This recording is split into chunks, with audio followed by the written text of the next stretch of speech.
Welcome to the In Between podcast. Today, I am beyond excited to welcome one of my personal favorite social media content creators, Elly Brown, to the podcast. Elly is the creator of Uptown with Elly Brown, a personal stylist, content creator, wife, and mom of four. Elly's platform empowers women to embrace confidence and express themselves through fashion. Elly, welcome to the In Between podcast. Hi, thank you for having me. So excited to I be here. I know. I am so excited to have you. I feel a little bit starstruck because I've literally read your blog from like way back when, and so Oh was gosh. so excited that you said yes to this. And yeah, I'm just so excited to be able to share you with everybody else. Oh, thank you. Thank you. Thank you for having me. Yes. So I would love to hear from your perspective what inspired you to start your blog, to start content creating, jumping into the social media world. So, gosh, it's been forever ago. I feel like it was 10 years ish ago. And I had, at that time, I was, I guess, pregnant, almost having my second born. And I knew I wanted to be at home with the kids, but I knew I didn't. My personality, I can't just sit and not do anything. I knew I had to be busy outside of the motherhood role, right? And so for me, it was like, what can I do to kind of go after what I love, my passion, my desires, still make some money, obviously, because I've got two kids at this point and couldn't rely just on my husband's income. And so at this time was when I had already followed some of like the OG content creators and influencers on Instagram. And my thought was, listen, I love fashion. I have always loved the beauty and the art of fashion in itself. And so, also being a mom already at that point, I know how easy it is to lose yourself in the role of being a mom. So, I just wanted to be a light, really, in the realm of saying, hey, you can look good and still be a mom. You can still love fashion and dressing up, so to speak, or playing dress up, so to speak. And so, I just went for it, really. I love it. I love it. I love how versatile your platform is. And while you just make fashion very accessible, is how I Mhm. feel and how it comes on to me. Like I remember reading your blogs and it was like easy to digest and it wasn't also overwhelming. And like obviously, fashion can be expensive and pricey, and it Yeah. wasn't all expensive products and it also wasn't all maybe lower end. It was a mix of everything, and that's what I Yeah. love about it. Where did your passion for fashion come? That sounds like a blog in itself. I mean, that's actually a good title. I don't know. I growing up in as a 90s baby, I used to buy all the magazines. And I mean, I have my vision board here, but I would rip out all the magazines and all the pages and I would make all the collages and put things together. And it was just for me, it was something that I always gravitated towards. And it's just, I mean, I don't want to say I was born with it, but I think it was just, I've always been very drawn to how people express themselves Mm, through fashion and what they wear. So from a very young age, really. yeah. And has it I assume that it's transformed a bit, like your style, your how you have evolved, if you will, in what you wear. Oh How yeah. Oh how have yeah. those evolutions happened? I mean, I think as you get older, they say once you hit your 30s, you don't care so much about what other people think. And it's really incredible how that changes as soon as you hit 30. And now I'm almost 35. And there's this freedom that I have found to express myself and to really wear what I want to wear, despite what other people may think or may not think, or whether they like it or not. And I think if you can find that at your earlier ages and as you're younger, that's amazing. But I think most women specifically don't really come to that point where you're like, you really just embrace who you are, right? And so doing this for 10 years, my style has absolutely evolved. But I think really it's just me giving myself the freedom to have fun, experiment, and express myself through clothes, right? Yeah, I think that's such a great point because it is truly it's so much fun to be able to express yourself. And I mean, who doesn't feel just incredible when you get into an outfit that you love and it's not something Yeah. everybody else loves, it's you and it like reflects you to the world. How have you Mhm. learned to quiet that voice of like not thinking what other people think, especially if you're wearing something that maybe it's your first time wearing it and you love it, but you're going out and you're like, oh my gosh, I'm a little bit nervous what other people are going to think. I think again, it's like, you know how you develop a craft and whatever it is that you love, I think you have to develop that. I Hmm. think it's something that when you first wear it, you're maybe a little bit more shy, but as you wear that piece more and more, I think you become more comfortable in that piece or whatever it is, right? I think it's hard, right? But I mean, we're at the end of the day, we're all humans. And I think we all, to an extent, do seek some sort of praise from others. I think to say that, I mean, or at least I haven't met somebody who doesn't fully want some sort of that recognition or praise or whatever it is, right? I think that's our human nature.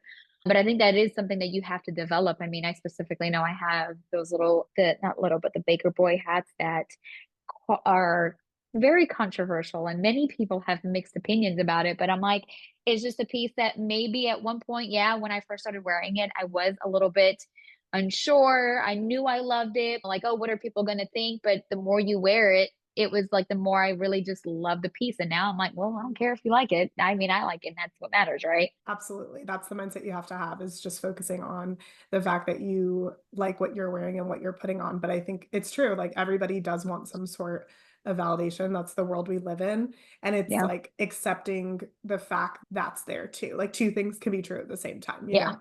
Yep. Yep. Absolutely. I would love for you to break down style and fashion into something simple. Like if someone is wanting to, let's say, redo their closet and they want to Mhm. start with some basic things, like what should we all have in our closet fashion wise?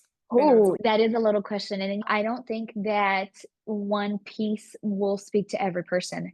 Mm, The more I do this, the more I realize that because we're all so different and because we all express ourselves differently, and you have different style, different things that you love. I maybe at one point believe that everybody needs a trench coat, but honestly, I don't know if I believe that anymore because I mm, think when I think about my clients and I think about their lifestyles, and their individual selves, not everybody needs a trench coat. And so I think, I mean, yeah, I would say the pieces that I think that every woman needs is like a pair of jeans that you absolutely love, like your favorite lipstick, like a heel that really just makes you feel amazing, but again, like if I were to say, oh, every girl needs a black stiletto, not everybody likes stilettos. And maybe some girls want a smaller kitten heel. So I think the more I do this, I don't think there are certain pieces. I don't buy into the whole capsule wardrobe because I think we're putting ourselves in boxes, right? And then you can't express yourself again, going back to who you are as a person. I don't think there are like pieces. I think there are maybe just again a good pair of jeans, like the one that hugs your every curve and that makes your butt look good. Like, yes, but to say that is going to be a wide leg pant or a straight leg pants, I don't think that really matters. I think it's just you find something that you love and that you feel good. And because that's what matters at the end of the day. yeah. I know you mentioned going back to the 90s and looking at magazines and finding inspiration there. Where do you help your clients find inspiration now to decide what they like, what they don't like, what they maybe want to try on in a store or not? Social media. I Social mean, I media. think that's the biggest thing. Yeah. When I ask for the inspirations of what my clients love, send me everything, no Mhm. matter what it is, whether it was a color that you loved, something that you saw even at a store, just to get a better understanding of who the client is, right? But it's mainly social media, Pinterest, Instagram, TikTok. I mean, that's just the world that we're in today, right? But it's mainly social media. Absolutely. So you recently made the switch from your personal content creator role on Instagram Mhm. to starting your personal styling business. How was making that decision? Did it feel like an in between? Was it an easy decision? Like that's where you wanted to be headed?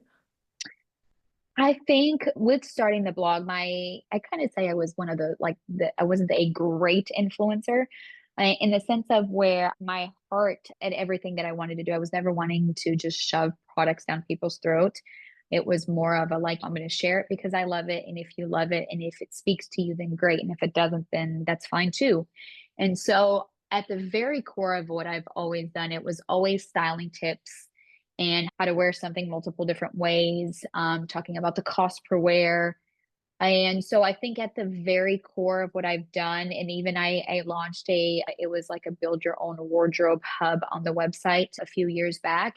And it was with the intent of trying to meet that, kind of fill that gap of where again people can create their own wardrobe, recognizing that everybody's wardrobe and closet is going to look different. And so I think making the switch, although it is still pretty scary because I feel like I'm still in the very middle of transitioning and fully making the switch. And I think, again, creating content for the last 10 years, there's also a switch in my brain where I'm like, I'm not creating content for brands. I am the brand now. Like Mm. the styling is the business and the brand. There's still a little bit of like an internal switch that I personally have to make.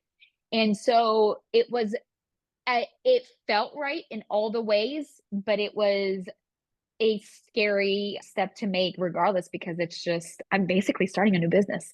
Mm. And I'm like, do I know what I'm doing? I mean, I think I know what I'm doing, but I'm really just gonna fake it until I make it here. Yeah, absolutely, which I feel like is normal. Everyone feels that way. I know when I started my business, I was like, I don't know what I'm doing. I'm 3 years and I still am shooting in Still the don't dark know. sometimes, but I think that's such a good point because it's like no one knows what they're doing. Like No, we're all just no. figuring it out. All figuring it out, yeah, for sure.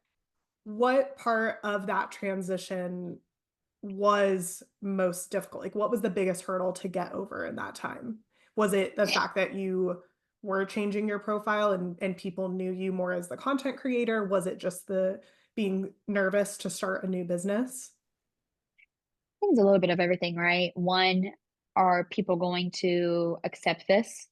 Because I think I started the blog when I had my first two. I mean, I've had two more in between, had miscarriages in between, and I've shared my life in between. And so I want to say that the blog also, in a way, grew up with me. And Mhm. so it's evolved with me as I've hit these major life milestones of just again having kids and motherhood and all the in betweens of life, right? I think there's that worry of like, oh my gosh, is this actually going to work? Are people going to accept this because I'm no longer sharing my kids and I'm no longer, sharing my life the way I used to in a way? And, there you have all those doubts and all of those questions of like, am I doing what I should be doing? Like, is this going to work? What if this fails? So I had all those thoughts, right? And so, like I said, I just did a day at a time, a step at a time, Yeah. really. Are Yeah. there any practices that you use to combat those doubts and those feelings? I know obviously you're religious and your faith is very important to you, but are there ways that you negate those? I think largely other than my faith, I get other than me just rooting myself and knowing who I am, knowing also giving myself the grace in a way that if this does fail 10 years from now, at least I can say I tried, that I went after my dreams. And I think that's also an important thing for me to show my kids that because there was even in the middle of transitioning to be a stylist, I even looked in going into school because I ended up dropping out of high school. I went back and got my high school diploma, but I didn't go to college, and it was just not something I ever really desired to do. I went throughout this whole process of getting my stylist certification. I looked at like going and getting college credits and stuff. And then, but at that point, I'm like, oh, 30 hours a week and it's going to cost an arm and a leg. And I'm like, oh, I can't do all that. I'm like, I've got four kids. Like, not that I want to say it's too late, but like, I don't want to go in like all the way back to college. Right. But it's a way of, again, me showing my kids that, hey, I went after at that time, whether again, if it works or not, it was just something that it was a strong desire and passion and a dream of mine to do this.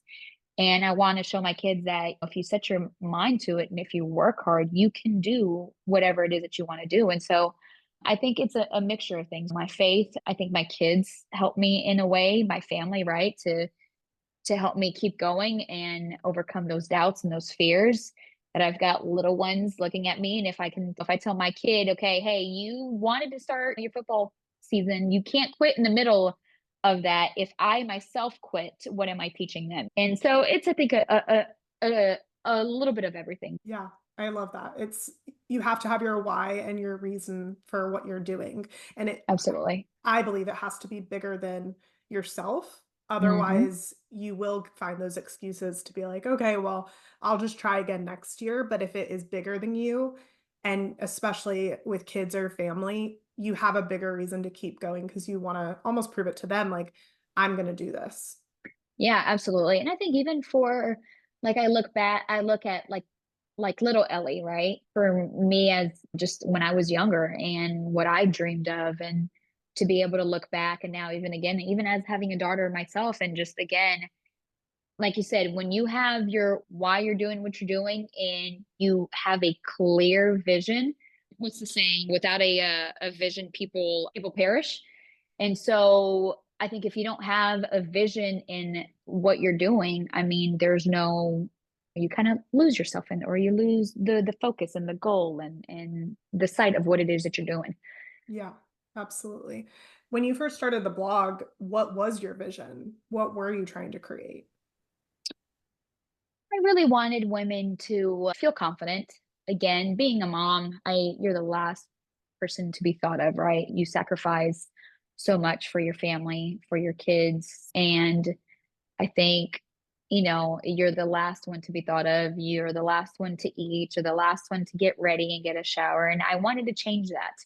Just because you're a mom doesn't mean that you can't look good, and not just physically and like on the outward with clothes, but also an internal thing. Because I think the way you dress yourself is a reflection of what's going on internally. And so, Mm. aside from sharing like how to style things and jeans that were on sale, it was very much also an internal thing that I wanted to show women that, hey, if I can do it, you can do it as well.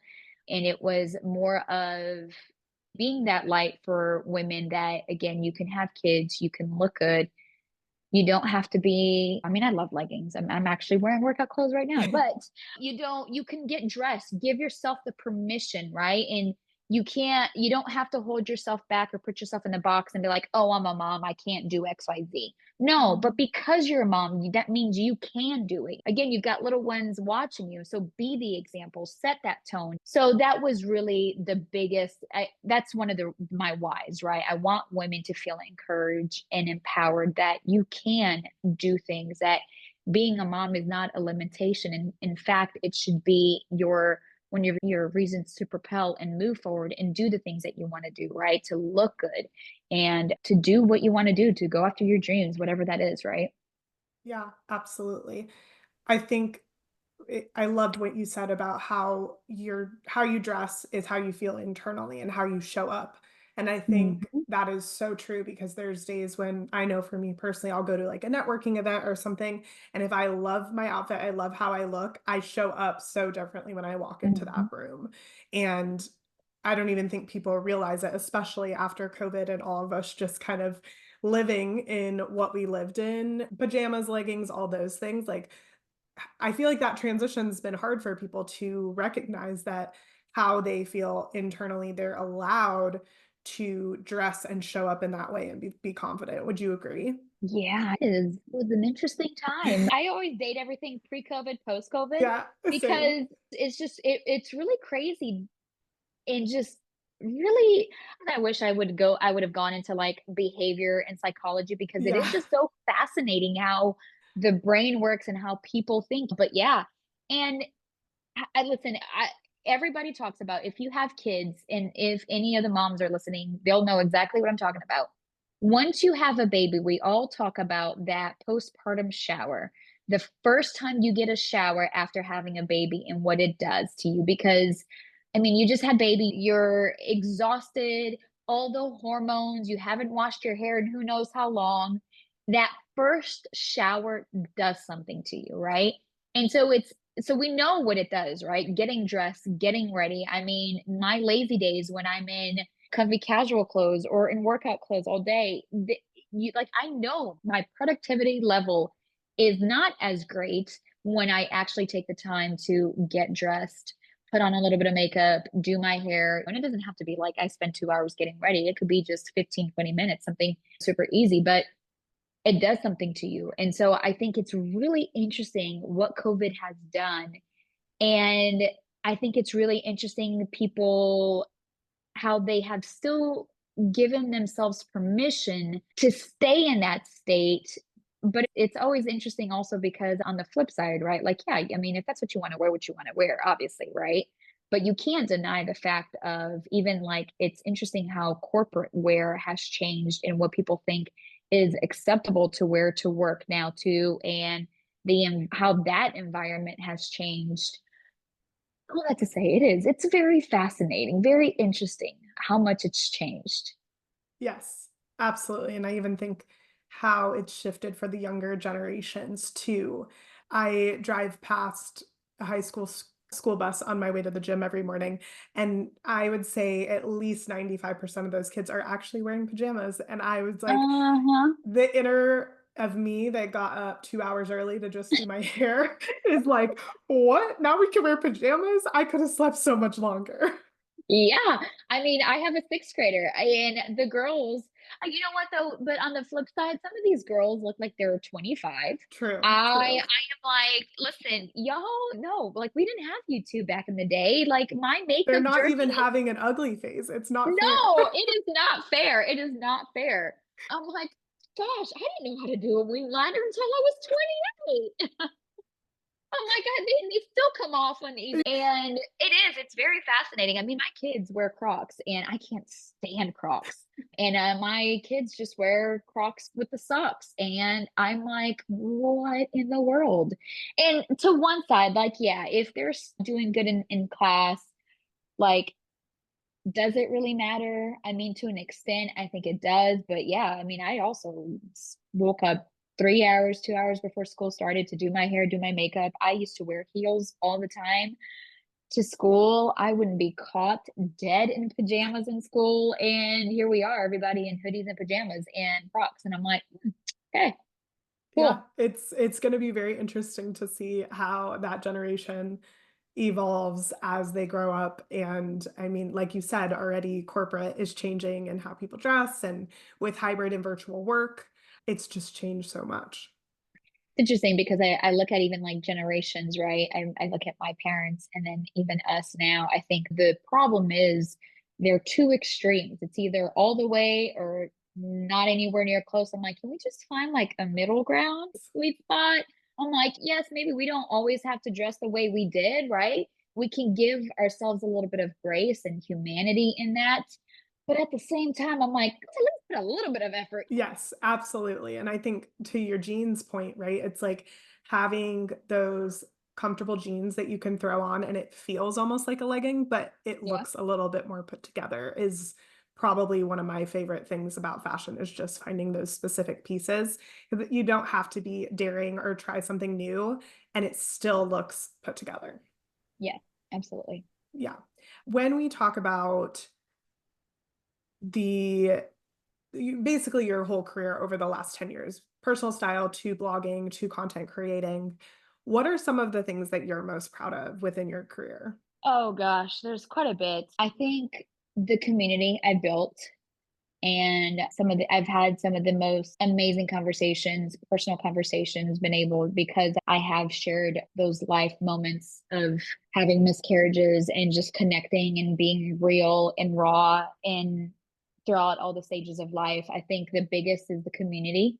Being able to meet women from all over the world has been something that I don't think I'll ever take for granted. The connections that I built with them, again, the conversations, the one on ones that I think I will always hold near and dear to my heart.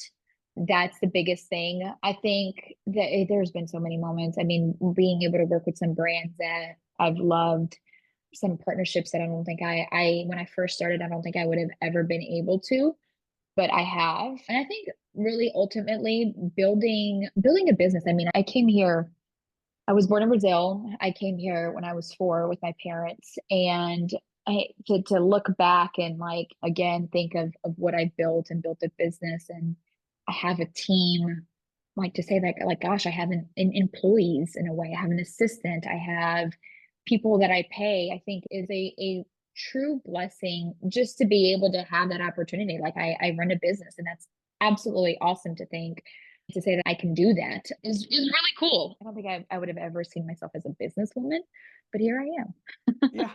Well, and it's so incredible to live in a world where it can look like this, right? It can Mhm. look like still a mom, a wife, all those things, plus being a business owner. You don't have to choose. Yep, absolutely.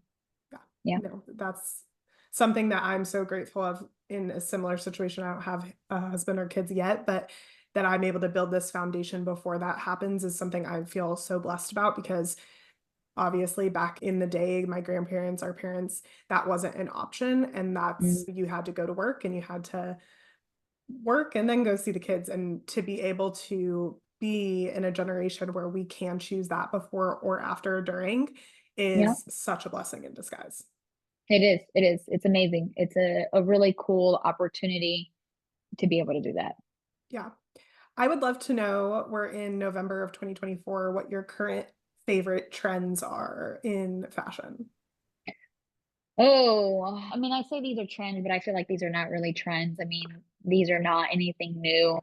I love that leopard is having a moment because I feel like leopard kind of died off a little bit. I'm a leopard girl, have always been a leopard girl. So leopard's having a moment and I'm so happy. I love the suede moment that's going around. But again, it's not anything new because suede for fall, that Prada scene, is it really groundbreaking? Not really. Oh, what other trends? I can tell you what trends I'm not a fan of more Of than I those am. two. Yeah.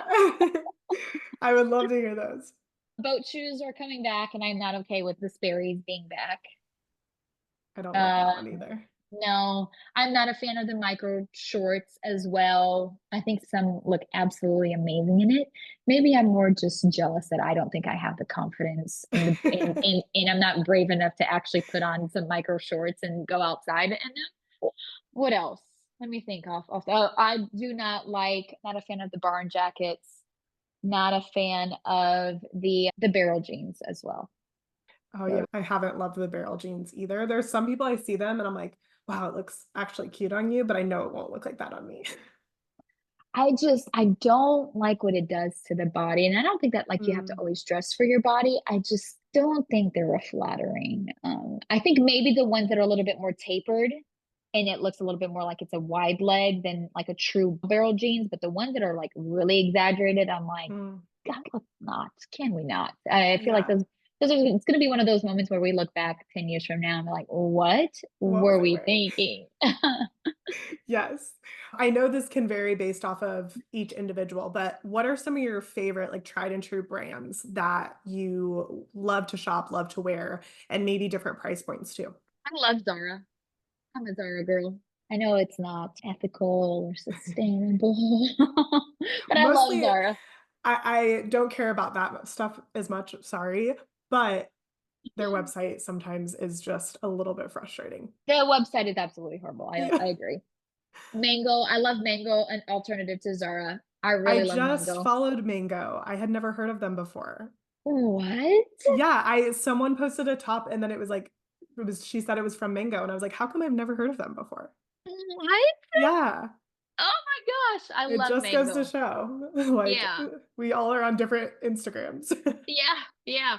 I love Mango. I feel like Mango's a bit better quality also than Zara European Similar store. price point too, right? It is, yeah, yeah, yeah. I think they do have like they have some pieces that you can find that are a little bit more higher end. They launched their Victoria Beckham collection. This was earlier this year, and obviously that was a higher price point. They'll have some collections here and there.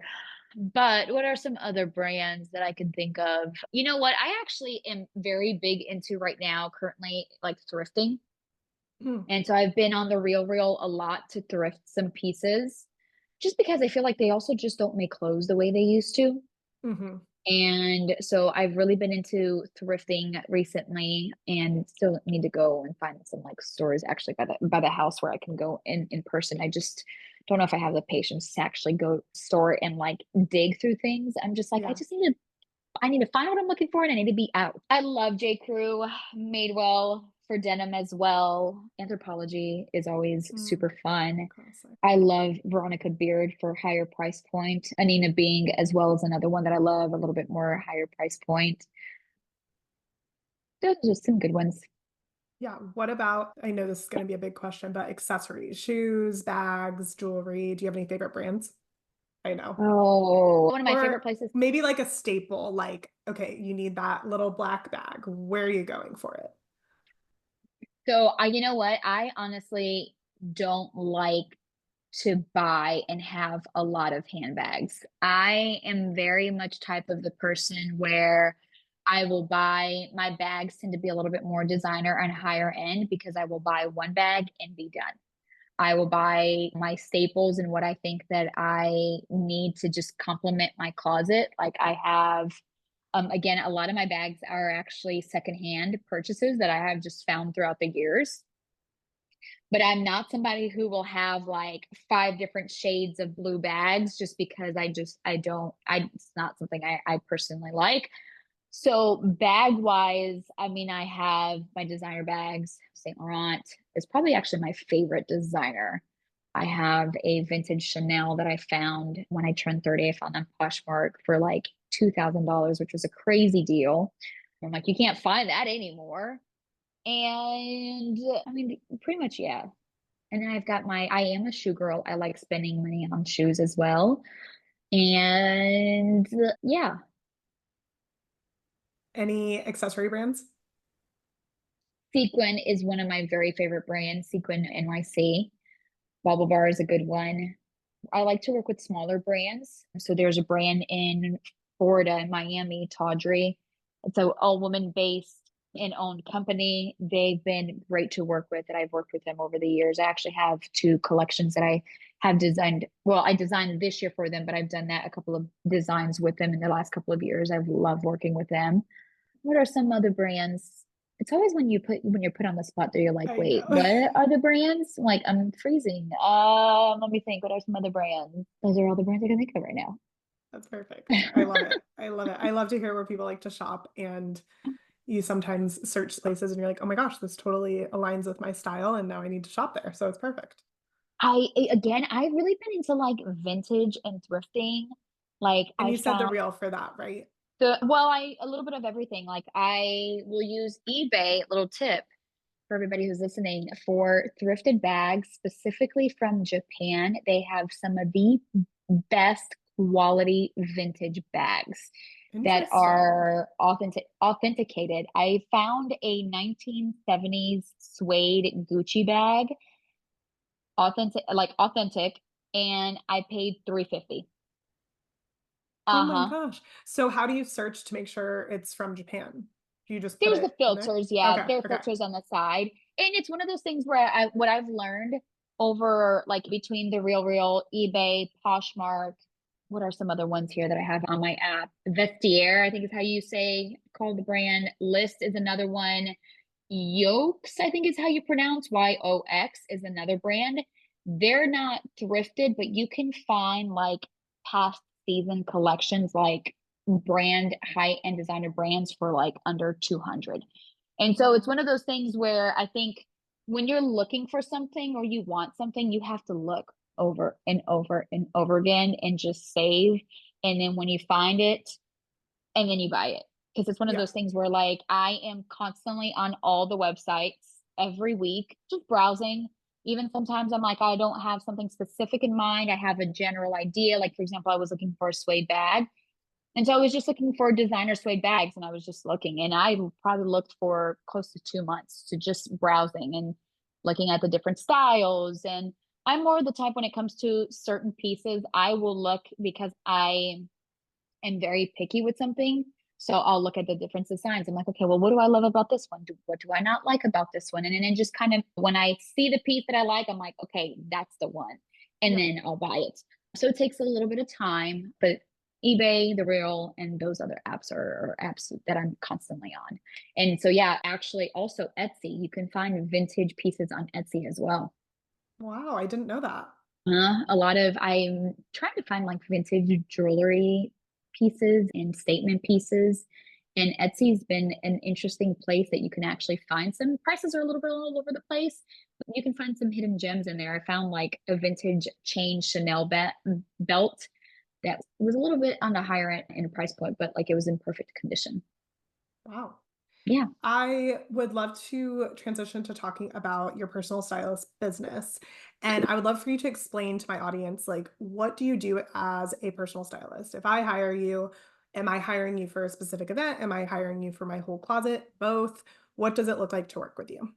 Basically, I do a little bit of anything and everything. So it's really just what the client needs, from a closet edit to a full wardrobe makeover. I will always work in the current season.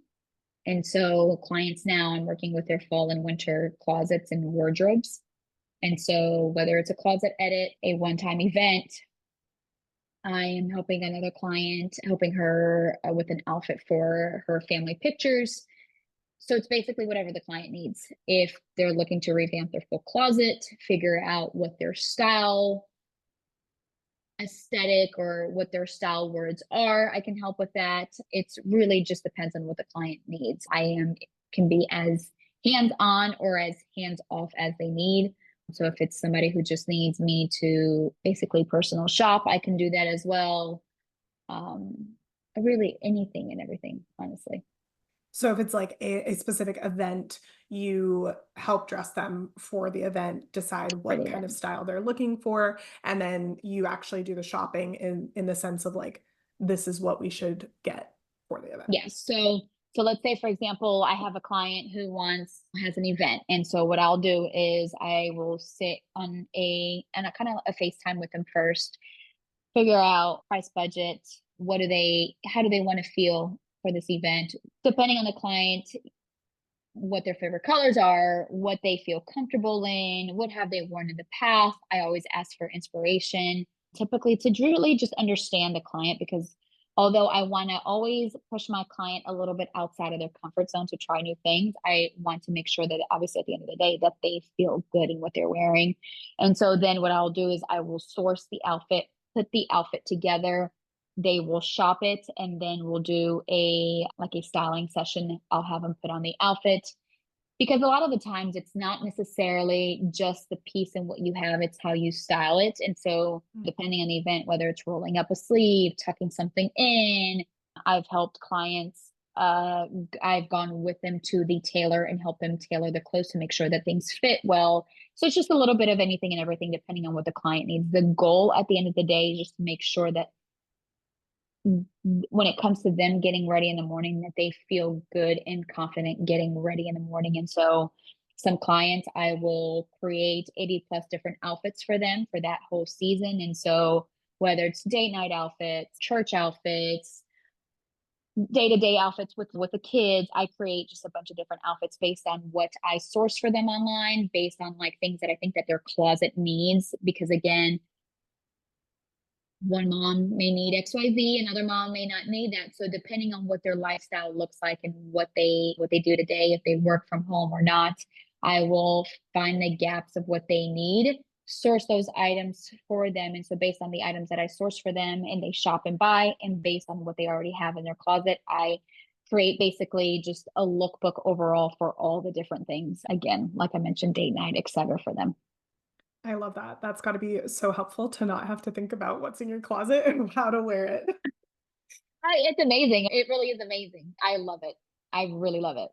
I feel like it would be super helpful too for like a vacation to have that all set in stone and like, Yeah. okay, this is what I'm wearing on Tuesday in the morning and this is what I'm gonna wear for dinner. So for Yep. sure. I've done that as well. Helped clients for vacations and help pack so they know what they're wearing. I've done it all. Yeah, and just not have to think about it. It's No, awesome. it's really fun. It's really awesome to see the progression to like the before and afters, and like how each client, just the way they light up. And did a closet edit, virtual closet edit yesterday, and there was a pair of cargo pants that she just couldn't figure out how to style. And I'm like, hey, I just gave her a little warning. I'm like, hey, we're gonna try something new here. So I asked her to go grab a top in her closet, grab a pair of shoes, and she put it on. I told her to take off the belt, and she just stood in the mirror and she was like, wow, This is powerful." I was like, "Yes." I love it. I Just love how it. she changed immediately, I was like, "Yes, I love it every single time." Yes, that's like the little reward at the end is just like feeling their confidence. And it goes back to your why of like giving them that power back. Yeah, absolutely. I love it. Well, thank you so much for joining me on the In Between podcast. I always love to leave the podcast with one last question, and that is if someone is in the in between in their life right now, what advice would you give them? Find the beauty. I think that's easier said than done, obviously, because when you're in those in between stages of life, things can, whether it's a good in between or a bad in between, I think we always, as again, human nature, you always just want to get to where you're going. And oftentimes we miss the beauty of the process of that in between, of whether it's learning something or just stopping to pause for a little bit, whatever that is. I think we're always just rushing to things, the rushing the process also. I don't think, again, it's a human nature, right? And it, there's this feeling of like, I just want to be done. I just want to get to what I'm doing. I just want to hit that milestone, that achievement, just build the business and just get there, right? I think, but there's a lot to learn of that in between stage, whatever the lesson is, again. And I think we, as humans, we need to just learn to enjoy that in between, to stop and smell the flowers, to even pause to take a look around and enjoy the moment, because I mean, tomorrow is really not promised, right? And I think there's Mhm. a lot of lessons that we often miss on the in between that can be taught, really.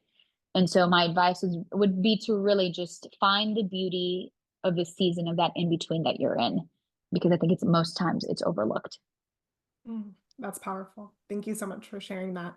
Would you share with my listeners where they can follow you, where they can find you, and then also where they can reach out if they're interested in personal styling? Yeah, so you can find me. My website is uptownwithellybrown.com, and that's ELY. And I'm pretty much across the board, Uptown with Ellie Brown or Uptown with Ellie B, depending on TikTok. I couldn't do the ROWN, so it's just Uptown with Ellie B. But pretty much Uptown with Ellie Brown is where you'll find me, and you can book. I give out a free complimentary onboarding call, a 20-minute call, just to see if I'm the right stylist for them, if we fit, and if that's something that they want to do. Kind of learn a little bit more about them, and then we go from there, but it's pretty much all on the website is where they can find me and book. Awesome. Well, thank Mhm. you so much for joining me on the In Between podcast. We will link everything about Ellie in the show notes. And don't forget to follow at In Between Combos on Instagram.